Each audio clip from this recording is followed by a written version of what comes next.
Hello, Aaron Weber here. I'm assuming you've covered the summary to achieving your goals. This is now step number 1, to know your current reality. The definition of that is a brutally, with emphasis on the brutally honest assessment of where you are now. Don't be so brutal, however, that you cause yourself depression. But you want it to be honest. You want it to be frank. You want to understand clearly what your current reality really is. It's vital that you understand in the goal-setting process where you're starting. Let me give you some background. Don't use the F word when people ask how you are, and it's not the F word you think it is. Don't use the I'm fine. It's okay if you tell that to others for the purposes of social graces, but don't believe it yourself. Most of us aren't fine. Most of us have concerns. Most of us have worries. Most of us aren't heading the direction we want to head in. Don't trick yourself into thinking you are fine when you're not. Part of a brutally honest assessment is to say, hang on a minute, I'm not fine. I want to do something about it. That angst is a powerful motivator. Keep in mind, the best predictor of the future is the past. If you keep doing what you've always done, you're always going to get what you've always got.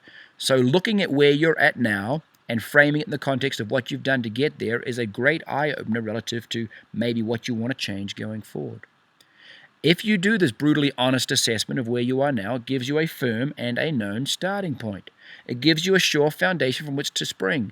You're not standing on jello and hoping to get a good leap forward when you've got nothing firm to spring from. When you know where you are, when your feet are firmly planted there, you can have that great solid first step.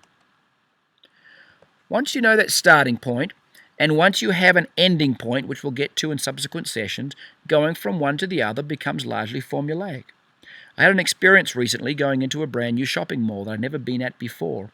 I walked in through the main entrance, I knew the name of the store I wanted to get to, and the first thing I did is I went to the map in the lobby. It had 2 points there. One was the store I was looking to find, and the other one was, in this instance, a red star saying, "You are here." Once I've identified the "you are here," my current reality, my firm starting point, and I know my ending point, notwithstanding I've never been there before, it is a formulaic exercise to go from A to B.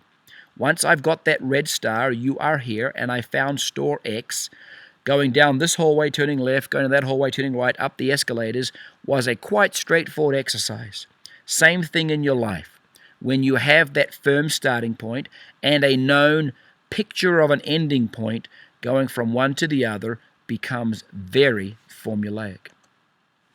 So, get a firm grip on where you are now. Have others help you maybe in that regard. Do a 360-degree review. You'll find all sorts of people, particularly maybe a spouse, volunteering to help you with that review.